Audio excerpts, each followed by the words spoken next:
Halo, bro dan sis. Selamat pagi, siang, sore, malam. Salam Pancasila. Bersama saya lagi, Trisno Risa.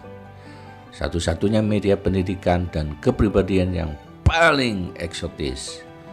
Bagaimana tidak, jalan-jalan sembari menimba ilmu pengetahuan. Apalah itu namanya dah. Yang penting ayo melakukan perubahan untuk hidup yang lebih baik, oke? Ayo, mana nih maskernya? Sudah cuci tangan? Jangan lupa ya, jaga jarak ya. Hidup cuma satu kali loh. Bahaya ini, ya. Nah,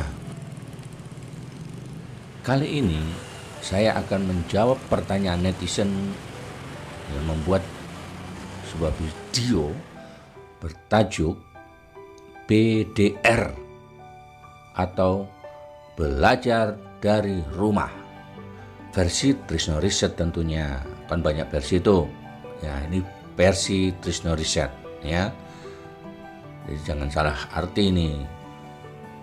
Tapi jangan lupa sambil jalankan, so pasti dong. Nah yuk kita melihat geliat ekonomi di Provinsi Bali yuk, lewat mengintip pasar-pasar di Kota Denpasar dan Badung Bali. Ayo ibu-ibu yang muda nih, yang suka ke pasar kan? Nih kita melihat geliat pasar-pasar di Bali di masa pandemi.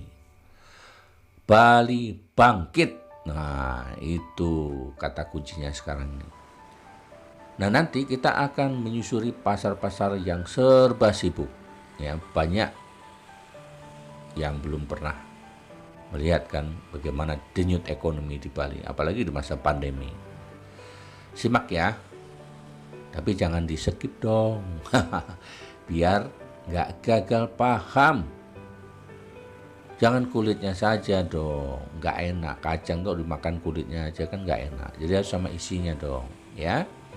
Oke, nah sebelum lanjut, mari kita simak curhat seorang siswi SMA ini. Ini tentu ini mewakili dari siswi-siswi dimanapun sebenarnya ya. Rata-rata pasti berpikiran semacam ini.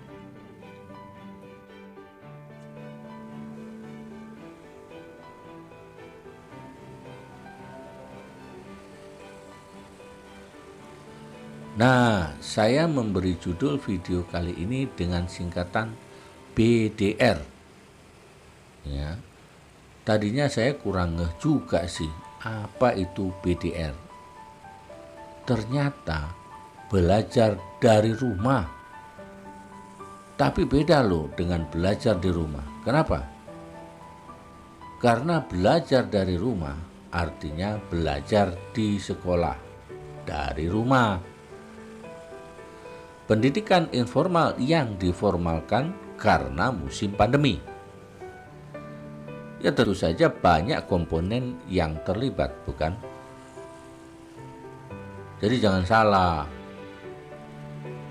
Wah kalau gini sih udahlah nggak usah sekolah aja deh dulu, ngirit ya.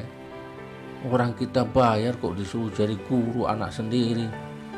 Nah terutama yang balita ini. Waduh yang sekolah ini anak apa? Orang tuanya ini aneh ini kalau seperti ini, bayar terus lagi ya kan. Nah bukan begitu persoalannya bro dan sis.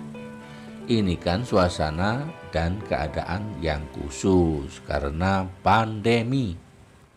Nanti jika semua sudah normal akan kembali seperti biasa ya. Tapi menurut saya sih BDR atau belajar dari rumah ini model pembelajaran yang dapat digunakan selanjutnya di saat-saat khusus. Misalnya sekolah libur panjang karena membangun gedung atau karena hal lain, hampir tidak berbeda dengan homeschooling proses. Nah, komponen BDR yang terlibat itu adalah yang pertama tentu instansi pendidikan pemerintah ya.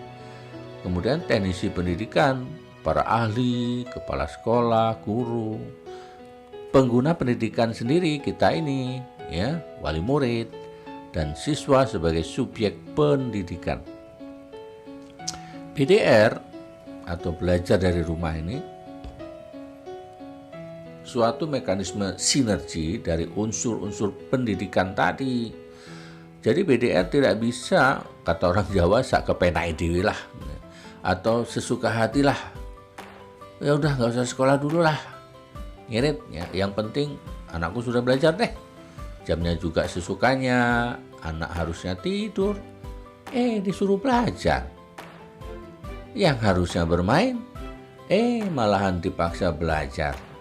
Ini bahayanya jika Brusis tidak paham apa itu BDR atau belajar dari rumah. Bagi kita yang ingin berprestasi lewat jalur akademik, ya mau tidak mau ya harus mengikuti prosedur ini. Karena ijazah hanya bisa diperoleh melalui jalur formal yang ditetapkan pemerintah, yaitu sekolah. Kurikulum yang ditetapkan memastikan para lulusan dapat berprestasi di jalur job description masing-masing lini pekerjaan. Dalam hal ini, saya hanya menyoroti BDR dari sudut sekolah sebagai institusi standarisasi pendidikan. Kepala sekolah sebagai mekanik dan teknisi pendidikan, guru sebagai praktisi pendidikan, wali murid sebagai pengguna pendidikan, dan siswa sebagai subjek dari pendidikan saja. Nah, bagaimana sih regulasi yang baik itu, protokol yang tidak merugikan semua pihak, dan lain sebagainya. Kemudian apa formula juga solusi bersama yang mungkin bisa diterapkan. Nah, Budacis, kita melihat sekolah sebagai regulator BDR atau regulator belajar dari rumah. Sekolah dalam hal ini pemerintah atau yayasan harus dapat memastikan konsep BDR dapat berjalan dengan semestinya dimanapun sekolah itu berada. Nah, kesulitan terbesar dari sekolah yang di daerah adalah tidak tersedianya perangkat keras dan lunak yang memadai. Nah, itu tadi WA dari sebuah wilayah loh, daerah yang jauh dari Kalimantan sana itu WA-nya itu. Ya, masih juga banyak kendala itu di kabupaten, apalagi di kecamatan dan masuk lagi ke kelurahan. Wah, seperti apalah, kendalanya banyak sekali pastikan. Nah, juga tidak tersedia mekanik dan teknisi pendidikan yang memahami teknologi daring atau dalam jaringan maupun luring atau luar jaringan. Nah, jaringan yang belum memadai di sejumlah daerah merupakan kendala tersendiri yang menghambat pelaksanaan belajar dari rumah. Nah, seperti yang di WA itulah sebenarnya mewakili daerah-daerah ya, kesulitan jaringan kadang-kadang itu yang bikin masalah. Lagi enak-enak belajar, nah stop, ya kan, mati gambarnya gitu. Ya akhirnya tidur, ya kan, semua pada tidur. Nah, ini kacaunya di situlah, ya. Belum lagi wali murid maupun murid banyak juga yang masih gaptek, sehingga memang belajar dari rumah baru bisa dilaksanakan di tingkat perkotaan. Itu pun ya masih ada yang ya agak sulit ya. Namun demikian, BDR mau tidak mau harus dilaksanakan sebagai upaya memutus penyebaran COVID-19. Nah, solusinya sebenarnya ya program belajar dari rumah ya harus tetaplah dilaksanakan harus tetap itu dengan menyesuaikan keadaan dan kemampuan masing-masing wilayah atau daerah lah, ya, mau tidak mau ini. Pendidikan informal yang diformalkan ini atau belajar dari rumah sangat minim bidang afeksi, hubungan sosial, dan psikomotorik. Maka tidak mungkin dipatenkan karena hasil akhir dari pendidikan ini hanya menonjolkan segi kognitifnya saja, penuh kelemahan dan masalah, baik pada generasi mendatang maupun pada mutu pendidikan. Dan pemerintah sendiri sudah mengatakan tidak akan dipatenkan sih, karena tujuan pendidikan bukan hanya membuat anak pintar loh, tapi juga lebih penting yaitu menjadikan anak cerdas. Artinya harus ada keseimbangan antara intelligence quotient atau IQ, emotion quotient ya atau EQ, dan spiritual quotient atau SQ. Nah, mari kita lihat kepala sekolah sebagai mekanik pendidikan nih. Peran kepala sekolah sangat sentral dalam merancang, merencanakan, dan menyusun program belajar dari rumah ini sesuai dengan kurikulum yang telah ditetapkan pemerintah, yaitu diantaranya ya. Yang pertama, memastikan pelaksanaan program dapat berjalan sesuai dengan tuntutan kurikulum yang telah ditetapkan pemerintah.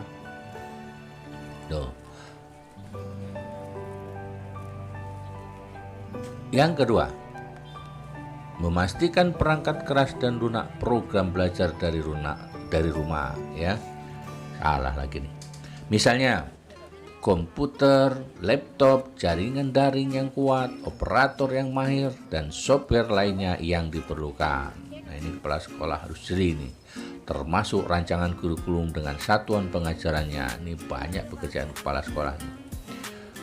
Nah, kalau untuk masalah tutorial, waduh, di YouTube banyak sekali. Kepala sekolah silahkan buka YouTube, itu pembelajaran untuk bagaimanapun caranya ya. Di YouTube banyak sekali lah, itu bisa kita pelajari, guru-guru juga bisa belajar dari situ, sebenarnya mudah sekali. Ya. Kemudian mempersiapkan dan melatih tenaga guru untuk melaksanakan BDR dengan cermat dan profesional.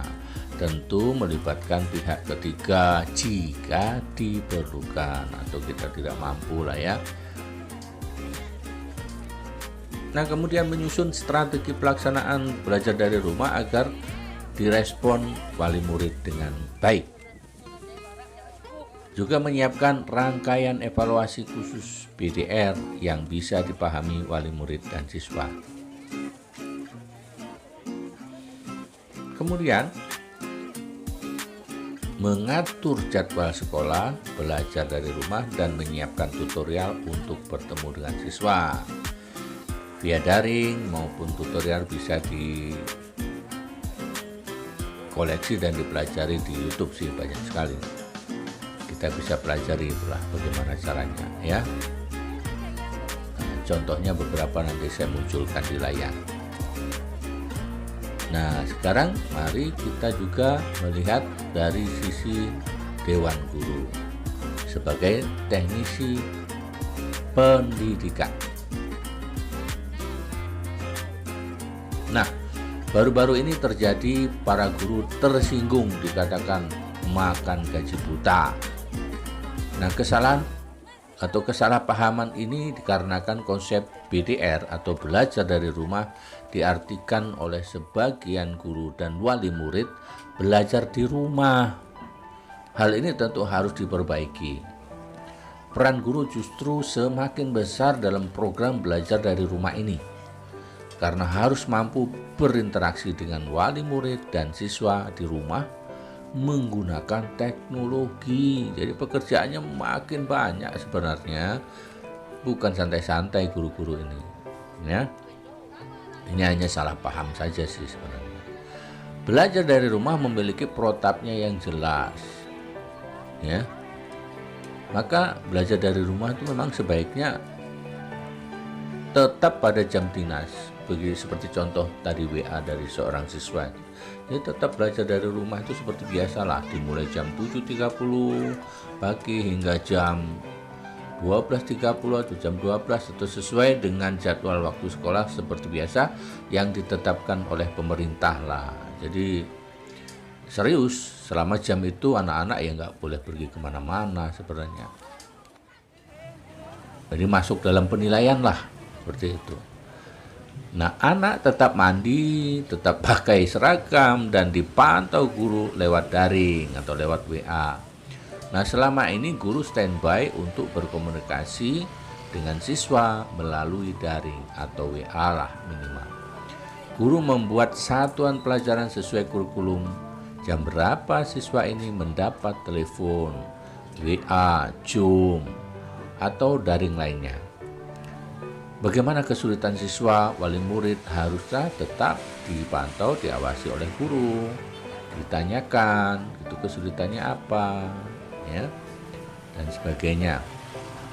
Jadi selama jam pelajaran guru harus standby di sekolah untuk ya menerima pertanyaan, menerima telepon, dan kita mengecek kepada siswa yang bersangkutan apa yang telah dipelajari, bagaimana kesulitannya. Jadi makin berat sebenarnya tugas guru ini.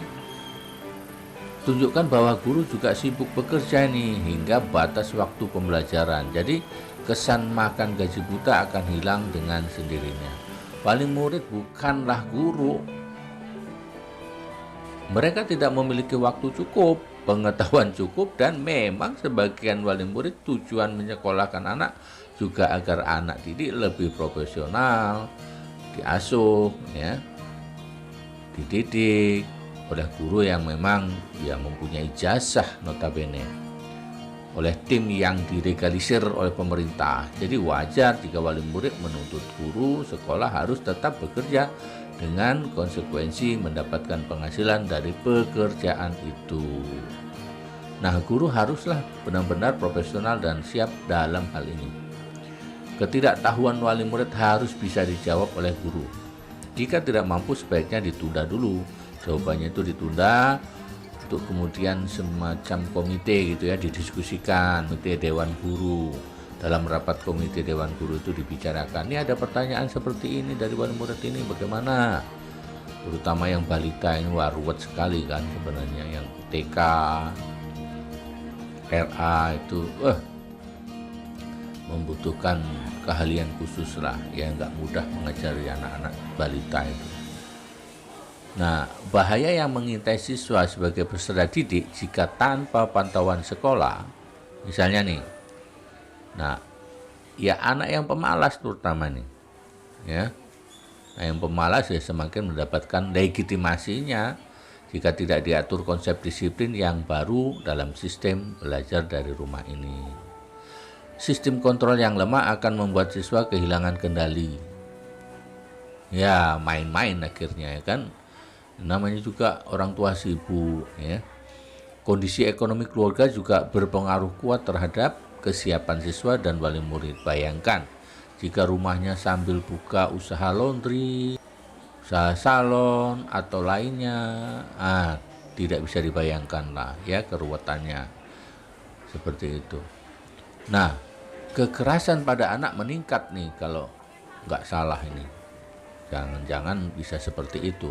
Wali murid kasar, misalnya, sampai dasar otak genjer, bodoh kamu diajar begini aja nggak bisa. Waduh, itu bahaya sekali. Jangan sampai keluar kata-kata semacam ini. Anak jadi bahan olok-olok, bullying, dan penindasan dari orang dewasa. Ya baby shaming, wah itu yang kurus misalnya, jangan sampai seperti itu. Tidak ada kebodohan sebenarnya, yang ada ketidaktahuan saja. Kalau anak idiot, debil, embisil, ini bukan bodoh, tetapi keterbelakangan mental. Ya, silahkan nonton di video saya yang kedua dan ketiga ya, itu sudah ada penjelasannya. Nah, keadaan semacam ini tentu lama-kelamaan memicu pertengkaran keluarga, KDRT meningkat. Ini bahayanya sebenarnya kalau tidak serius menangani program ini ya. Kondisi rumah yang tidak kondusif, ya, keluarga besar, banyak sekali, sempit rumahnya, sambil usaha, sambil terima tamu, banyak lagi kendala lainnya. Maka ini haruslah dimaklumi dan disiasati, bahkan jadikan sebagai humor sajalah, ya. Semacam itu, senyum sajalah ya menghadapi ini. Kemudian meminimalisir pemahaman bahwa BDR atau belajar dari rumah menggerus privasi rumah tangga. Ya justru sebaliknya, BDR haruslah menjadi ajang kejujuran, kesederhanaan, dan keterbukaan siswa dan wali murid. Ya, guru justru memiliki tanggung jawab yang lebih besar dalam BDR ini. Maka guru harus cukup berpendidikan, cukup dewasa, berjiwa kreatif, dan inovatif. Karena guru dipaksa juga menjadi operator pendidikan loh. Coba bagaimana ini? Perlu keterampilan komunikasi yang baik, sehingga yang tidak mampu sebaiknya memilih menjadi bagian di administrasi saja terlebih dahulu sampai selesai pandemi. Begitulah ya jangan coba-coba nanti jadi kacau. Pertama-tama tanyakan kesulitan dahulu. Jangan tanyakan hasil pelajaran pada hari ini. Gimana, senang kan belajar dari rumah? Wah, nggak senang bu. Gimana nggak senangnya? Oh senang bu. Gimana senangnya? Nanti bila ada waktu sesekali sekolah ya mengadakan pertemuan ya, semacam open house gitu. Jangan pertemuan di dalam ruangan, sebenarnya nggak bagus. Pandemi ini bahaya. Belajar usahakan di taman, main di sekolah, tidak ada di ruang selama pandemi. Bahaya sekali. Karena di ruang terbuka sangat minim penyebaran virus. Ya, Bro dan Sis, Bapak dan Ibu, wali murid sebagai pengguna pendidikan ini lebih penting lagi. Mari kita bahas solusinya, ya. Bagaimanakah sebaiknya kita sebagai wali murid, keluarga dari murid, dan pengguna pendidikan, ya? Apa sih yang sebaiknya kita lakukan menghadapi era belajar dari rumah ini gitu. Nah, yang pertama, berusaha menyesuaikan diri dan mengimbangi kepentingan pemerintah ini agar semua usaha memerangi COVID-19 dapat terrealisasi secepatnya. Ya. Inilah tugas kita sebagai wali murid, sebagai pengguna pendidikan, ya, mencari tahu apa yang seharusnya dilakukan wali murid, berkoordinasi dengan kepala sekolah dan guru. Kemudian mengikuti dengan seksama arahan sekolah secara bijaksana agar program berjalan sebagaimana mestinya. Ya. Kemudian ya tidak menuntut berlebihan kepada anak, karena kita bukan guru dan anak tidak akan pernah menganggap kita gurunya. Itu ingat itu. Jadi ya yang sekolah kan anak kita, bukan kita. Jadi kita sifatnya hanya mensupport, kemudian menjawab semua kegelisahan, pertanyaan, menjawab keluhan dari anak kita. Ya semampunya saja. Kalau tidak mampu, nanti coba tanyakan ke bu guru gitu. Jangan ya kita pura-pura pintar seperti itu, ya.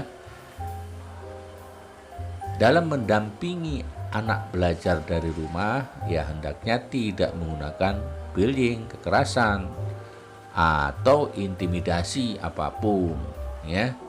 Ini kok bodoh sekali ya, kamu ini nggak bisa gimana sih, dasar otak udang, ini bahaya sekali. Otak genjer, makan kan keluarnya genjer juga gitu. Itu sampai mati akan diingat oleh anak, Bapak Ibu. Jadi jangan gunakan kata-kata kasar, kekerasan dalam mendampingi anak. Tidak ada gunanya, ya. Justru anak akan menjadi pesimis di masa depan. Itu berbahayanya. Nah, membiasakan anak belajar dari rumah dengan disiplin. Untuk itu sediakan waktu yang cukup, ya, perangkat, kemudian ruangan dan suasana yang kondusif, menyenangkan buat anak kita. Ya sesederhana mungkin, nggak apalah seadanya saja, berikan pemahaman, nggak apa-apa kok keadaannya begini. Yang penting kan bisa belajar, ya. Kemudian mengatur jadwal belajar tambahan, namun tidak mengurangi hak anak untuk bermain dan istirahat. Ya. Jadi jangan dipaksa lah harus belajar terus menerus seperti itu, jangan. Karena manusia itu ada batasnya. Coba kalau Bapak Ibu lihat ya di mana lah, di YouTube di mana. Wah, anaknya pintar, bahasa sampai 15-16 bahasa dia kuasai, belajar terus, akhirnya apa? Mati mendadak. Ya nggak mampu lah ya. Sistem otak itu kan terbatas. Jangan mentang-mentang kita kuat, kita sikat habis, ya ada batasnya semuanya itu. Sedang-sedang sajalah ya. Jadi manusia itu mempunyai batas. Jangan berlebihan. Tapi jangan juga kita santai-santai ya. Seperti itu. Nah, khusus balita ini penting nih. Ya katakan terlebih dahulu kelemahan anak kita kepada kepala sekolah, pada guru. Apa sih kelemahan anak kita?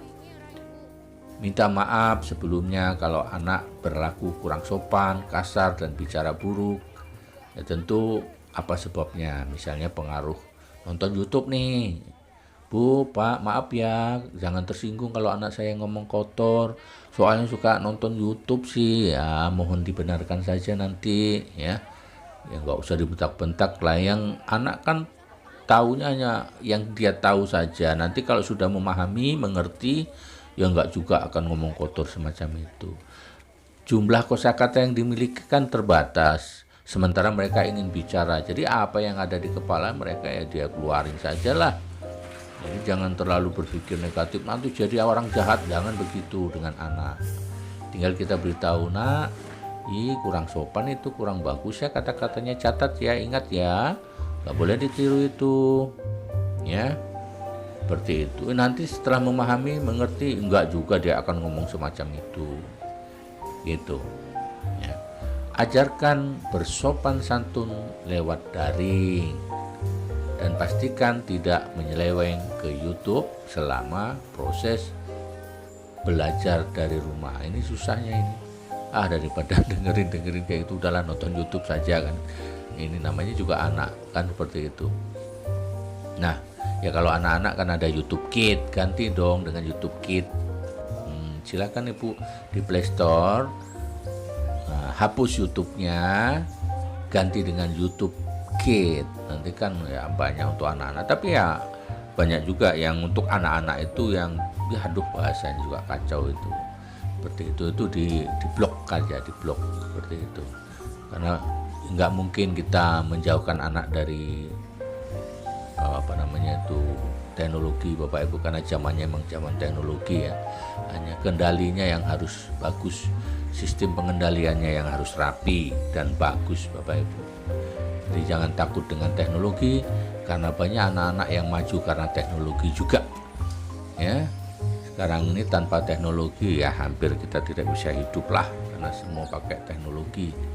Ya, seperti itu. Harus beralih lah, berbeda zamannya. Ya, jangan memaksa-maksa anak kembali kepada zaman kita yang sudah tua-tua, tetapi ya kita mengimbangi dan menyesuaikan, kemudian mengendalikan. Ibaratnya pisau lah ya, siapa yang memegang. Kalau yang memegang itu karakternya buruk, pembunuh ya untuk membunuh. Tapi kalau yang memegang orang karakternya baik, dipakai dia untuk memasak, memotong-motong cabai dan sebagainya kan. Jadi bergantung kepada karakter. Nah, untuk karakter ini kembali lagi kepada YouTube saya yang terdahulu ya. Tolong disimak itu bagaimana meningkatkan karakter anak. Kalau karakter sudah bagus, Ibu jangan khawatir lah ya. Anak akan menseleksi sendiri nonton apa gitu. Dia nggak suka dengan tontonan orang yang dewasa seperti itu. Nah, sekarang saya juga akan menghimbau kepada siswa sebagai subjek pendidikan belajar dari rumah. ya bagi bro dan sis yang masih menyandang status siswa atau mahasiswa nih. Sebaiknya ya yang pertama mengimbangi kepentingan sekolah dengan cara yang lebih disiplin, mengikuti program BDR secara bertanggung jawab ya. Sopan santunnya dijaga, gunakan waktu sebaik mungkin, cara bicara yang baik karena ini menyangkut banyak orang ya, banyak yang terlibat ya. Tidak mencari-cari kesalahan sekolah atau kampus ataupun guru atau dosen. Beri kritik dengan sopan dan beradab lah ya. Memang susah ini belajar dari rumah, tapi harus kita lakukan ya. Kalau kita tidak belajar bagaimana ya. Dan ingat mulai sekarang ya harus belajar sendiri. Belajar itu tidak harus diajarin seperti di sekolah itu, tetapi kita bisa belajar sendiri, menggali sendiri, menemukan sendiri. Itu dia. Kemudian mengedepankan kepentingan sekolah atau bersama daripada kepentingan pribadi. Itu ingat. Sekarang ini saatnya belajar mandiri dah. Belajar itu tidak harus menerima terus apa yang diberikan oleh guru, nggak harus seperti itu. Ya, kita juga bisa menimba, meneliti, menemukan seperti yang saya jelaskan tadi. Kalau kita menemukan sendiri itu rasanya akan melekat di otak kita loh, daripada diajar oleh guru dan sebagainya. Seperti itu. Nah, jangan pernah copy paste dari internet saja, tapi belajarlah merumuskan sendiri. Itulah siswa yang baik ya. Kemudian membuat deskripsi sendiri, menyimpulkan sendiri setiap hasil pembelajaran. Nah, ini sangatlah penting. Jadi sekarang ini saatnya kita mandiri bro dan sis ya, siswa-siswa. Tanpa kemandirian ya susah sekali di masa pandemi ini. Sambil ya berharap, berdoa supaya pandemi ini segera berakhir ya. Seperti itu. Ingat sekali lagi ya, tidak copy paste aja apa yang didapat dari internet itu. Mulai mengembangkan analisa ya, sehingga kita dapat ya lebih mengembangkan daya kreativitas kita. Nah, bro dan sis, sampai di sini pembahasan kita kali ini. Kita lanjutkan di lain waktu dan kesempatan dengan topik-topik yang lebih menarik lainnya. Jangan lupa simak topik-topik berikutnya karena akan lebih menarik. Namun sebagai insan Pancasilais, saya ingatkan jangan lupa berdoa. Amin. Bye-bye.